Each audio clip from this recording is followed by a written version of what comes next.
J'ai envie de vous proposer une petite pratique matinale.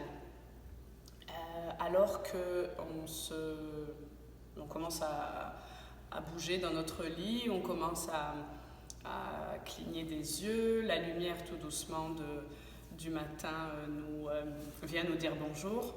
Comment réveiller notre corps, comment réveiller nos hanches, comment étirer notre dos avant même de démarrer l'agenda que nous avons en tête et les différentes tâches que nous voulons exécuter. Le yoga du matin, ce yoga donc très très proche de l'éveil du corps, je trouve que c'est un yoga important et je le place tous les matins dans mon hygiène de vie. Donc dans cette capsule assez courte, je vais vous montrer, je vais vous faire vivre les postures que je considère intéressantes, pertinentes, qui vont venir donc réveiller notre corps. Alors, nous rejoignons notre tapis de yoga. Donc, essayez d'avoir le tapis de yoga pas très très loin de votre lit, ou bien, si vous devez changer de pièce, c'est tout à fait aussi faisable de changer de pièce. Alors, je recule, on se place sur notre tapis de yoga, et la première posture que je vous propose, c'est la posture de l'enfant Balasana. Les genoux à la largeur de votre tapis. Les deux gros orteils se touchent, vous voyez que mes gros orteils se touchent, les fessiers se déposent sur les talons et nous venons donc allonger les bras. Pour l'instant, les coudes peuvent être déposés sur le tapis, soit le front à la terre, soit il est très faisable de placer un bloc ou bien une couverture sous le front. Donc l'idée, je le rappelle, c'est d'éveiller le corps. Front déposé, avant-bras sur le tapis, fessiers en direction des talons. Dans la même veine, le sacrum coccyx, le bas du dos en direction de la pointe des orteils et des talons. Belle prise de main au tapis. Le relâchement total de l'abdomen. Donc on laisse les viscères, on laisse les organes du bas-ventre relâcher complètement vers le sol. Puis on prend le temps donc de réveiller les hanches, de réveiller l'intérieur des genoux, l'intérieur des chevilles. Donc toutes les jambes sont sollicitées, sont dynamisées. Et en inspirant profondément et en expirant consciemment, c'est un premier clic que l'on dépose à l'intérieur de notre corps. Puis, une dizaine de respirations plus tard, en ayant une posture de l'enfant supportée Balasana, on peut activer l'enfant, soulever les coudes, libérer le front, on place le bloc. Si nous avons placé un bloc, et cette fois-ci, on vient davantage éveiller le dos, éveiller l'intérieur des bras. Beaucoup plus subtilement, on arrive à l'intérieur des épaules, on arrive à l'intérieur des poignets, front déposé au tapis ou toujours soutenu. On prolonge l'inspiration jusqu'à l'arrière de la nuque. Et l'expiration, on relâche abdomen vers le sol, bas du dos à la terre. Donc 10 souffles, un cycle de 10 souffles également dans Balasana actif. Et quand vous avez terminé ces 10 souffles, la suggestion de la posture de la table, je soulève le regard à l'inspiration et je me place dans ma table à l'expiration. Je ramène les deux genoux à la largeur de votre bassin à vous. Les orteils sont retroussés, donc il y a une activation. Un massage à l'intérieur des orteils, on n'oublie pas les extrémités, donc nous sommes là dans les extrémités, chaque main est active, chaque orteil se dépose au sol et on vient éveiller notre colonne vertébrale. Donc j'ouvre le cœur, inspire, je voyage légèrement au-dessus de mes poignets, le regard légèrement à l'avant, et j'arrondis la colonne, je rentre dans le dôme. Donc je relâche le cou, la tête, le dos est arrondi volontairement, la tête est complètement libérée vers la gravité. J'active, cœur ouvert, inspire, voyage légèrement vers l'avant, dos rond, expire. Et on dynamise, cœur ouvert, dos creux, arrondi dans le dôme, expire.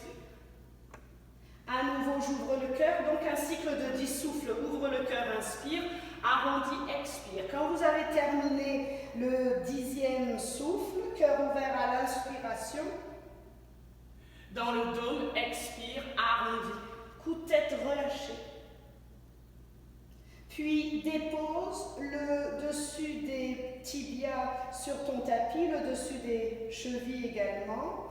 Ramène le dos dans sa neutralité, ça veut dire parallèle au tapis de yoga. On va soulever le bras droit. Je soulève la main droite et je glisse mon bras. Je dépose l'épaule sur le tapis, je place l'oreille, puis j'allonge les deux bras. Donc l'idée, c'est pas de placer les deux mains l'une sur l'autre. Vous voyez bien que nous sommes dans une asymétrie. L'idée, c'est de réveiller le flanc droit du corps, de réveiller l'épaule. Je place ma confiance vraiment au niveau du tapis de yoga. Je relâche la région de la tempe, je relâche l'intérieur de l'oreille et je reste un cycle de 10 souffles. Donc 10 respirations. Il y a un puissant massage au niveau de l'épaule. Il y a une grande ouverture du flanc droit. Donc je suis aussi dans une torsion du système digestif. Il y a une torsion à jeun. Et quand j'ai terminé le 10e souffle, je sors de la posture avec précaution. Je place la main gauche, je presse, soulève à l'inspiration. Et redépose-toi dans ta table. Arrondi, expire. Une inspiration où je voyage à l'avant, j'ouvre le cœur, je raccroche le nombril vers la colonne et je rentre dans le dôme, expire, interviens jusqu'à l'intérieur de tes mains et relâche le cou, la tête, retrouve la neutralité au niveau du dos. La posture donc de l'autre côté, tout en étant très indulgent, l'autre côté, on le laisse vivre ce qu'il a à vivre. Peut-être qu'on a une sensibilité plus proéminente côté droit ou côté gauche. Donc je soulève la main gauche, je glisse. Donc vous voyez de cet angle-là l'épaule qui se dépose à la terre. Laissez les hanches tourner. Je place mon oreille, puis j'allonge les deux bras. Puis je reste un cycle de 10 souffles.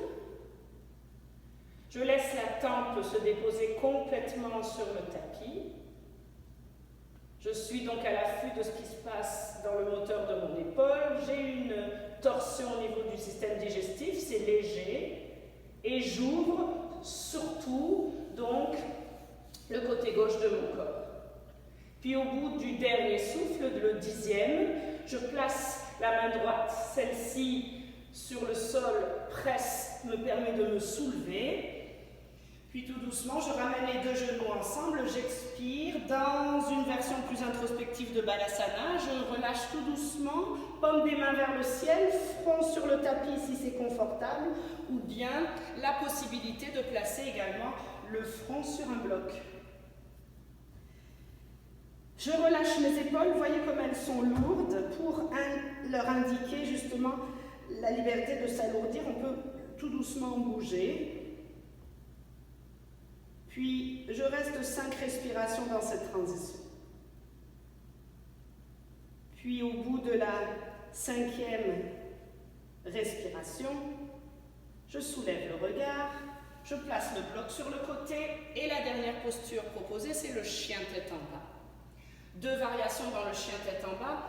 En yoga, on dit que le chien tête en bas est la posture complète parce que nous venons étirer la totalité de la colonne, nous venons stimuler l'intérieur des bras et nous avons une stimulation donc profonde au niveau de l'intérieur des jambes. Donc on termine cette courte pratique matinale par le chien tête en bas. Je place les deux mains à la largeur de mes épaules, les miennes et les vôtres à la maison. C'est comme si je me plaçais dans une table, je soulève, je m'ancre au tapis du yoga par les mains, je retrousse les orteils, les fessiers vers les talons. Donc c'est comme si je me plaçais dans un balasana enfant. Puis je vais développer les jambes. Donc je sens que je développe les jambes, les fessiers vers l'arrière, expire. Posture du chien tête en bas, je place les deux pieds à la largeur de mon bassin et du vôtre à la maison. Expire, chien tête en bas. Et nous restons un compte de 10 souffles. Le regard, donc c'est une posture inversée. Et quand on est dans une posture inversée en yoga, c'est une proposition à regarder peut-être notre journée sous un autre angle ou une situation sous un autre angle. Ça sert à ça les postures inversées. Donc j'allonge, je presse les mains, je ramène les fessiers vers l'arrière, je termine mon cycle, dernier souffle, le 10e. Je sors de la posture délicatement, je soulève les talons, je ramène le regard à l'avant, je ramène les deux genoux au tapis de yoga et j'expire, je glisse et je remonte tout doucement. Soit nous nous retrouvons dans la posture du méditant et de la méditante, soit il est très faisable également de se déposer dans une posture assise. C'est ainsi donc que débute notre journée en réveillant chaque partie de notre corps et en se prédisposant quelque part à accueillir une journée toute neuve. Sur ce, namasté.